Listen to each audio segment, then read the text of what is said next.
ह्याची भाजी बनवतात. हो, तुला खायची? हा, आज माझी मम्मा हरभरे भाजी बनवणार आहे. मला गार्डनिंगची आवड असल्यामुळे मी बऱ्याच प्रकारच्या भाज्या बाल्कनीमध्ये लावलेल्या आहेत.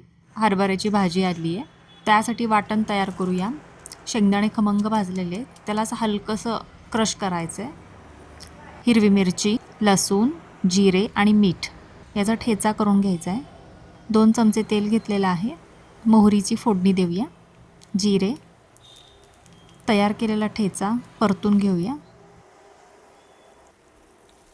या सीझनमध्येच ह्या भाजीची खरी मजा असते. अर्धा चमचा मीठ, भाजी परतून घेऊया. थोडंसं पाणी शिंपडायचं आहे. आता शेंगदाण्याचा कूट टाकूया. व्यवस्थित भाजी परतून घ्यायची.